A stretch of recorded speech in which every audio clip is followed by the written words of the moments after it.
حضرت ابن عمر رضی اللہ تعالیٰ عنہما سے مروی ہے کہ اللہ کے رسول صلی اللہ علیہ وسلم نے ارشاد فرمایا کہ 3 آدمی پیدل سفر کر رہے تھے کہ بارش ہونے لگی تو یہ لوگ ایک غار میں گئے اور پہاڑ کی ایک چٹان گر کر منہ پر آ گئی اور ان لوگوں کو ڈھانپ لیا۔ تو ان لوگوں نے آپس میں ایک دوسرے سے کہا کہ تم لوگ غور کرو، اگر تم نے کوئی نیک عمل کیا ہو تو اس کو وسیلہ بنا کر دعا مانگو، شاید اللہ تعالیٰ غار کا منہ کھول دے اور ہم لوگوں کو نجات مل جائے۔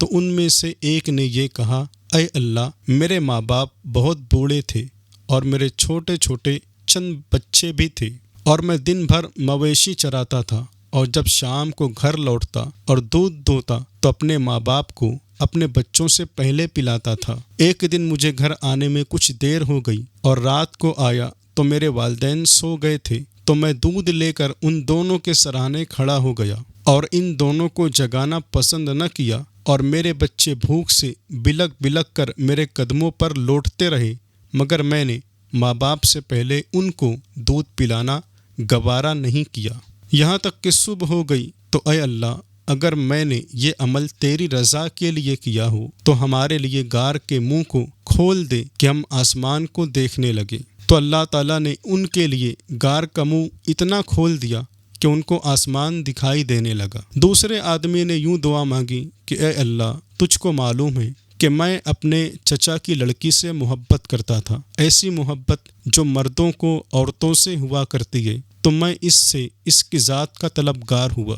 تو اس پر اس نے مجھ سے 100 دینار کا مطالبہ کیا، تو میں نے کوشش کر کے 100 دینار جمع کیا اور اس سے تنہائی میں ملاقات کی، لیکن جب میں اس کے دونوں پیروں کے درمیان بیٹھا اور برائی کا ارادہ کیا تو اس نے کہا، اے اللہ کے بندے، اللہ سے ڈر اور میری بکارت کو نہ توڑ۔ تو میں اٹھ کر کھڑا ہو گیا، اے اللہ، اگر تیرے علم میں نے یہ تیری رضا کے لیے کیا تھا تو اس غار کو ہمارے لیے کھول دے۔ تو کچھ اور زیادہ غار کھل گیا۔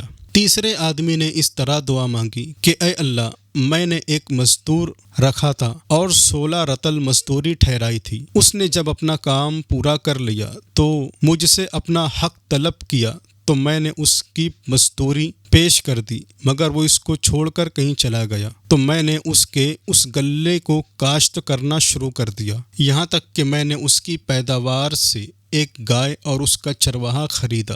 پھر وہ ایک مدت کے بعد آیا اور اپنا حق طلب کیا، تو میں نے کہا، اس گائے کو اور اس کے چرواہے کو تو لے جا۔ تو اس نے کہا کہ خدا سے ڈرو اور مجھ سے مذاق نہ کرو۔ تو میں نے کہا کہ میں مذاق نہیں کر رہا ہوں، یہ تمہاری مزدوری ہی سے غلہ کاشت کر کے میں نے اتنا بڑھایا کہ اس سے ایک گائے اور غلام خریدا ہے۔ تو مزدور گائے اور اس کے چرواہے کو لے کر خوش ہو گیا اور وہاں سے روانہ ہو گیا۔ اے اللہ، اگر تیرے علم میں نے یہ کام تیری رضا کے لیے کیا تھا تو غار کا باقی حصہ بھی ہم لوگوں کے لیے کھول دے۔ چنانچہ پورا غار کھل گیا اور تینوں سلامتی کے ساتھ باہر نکل آئے۔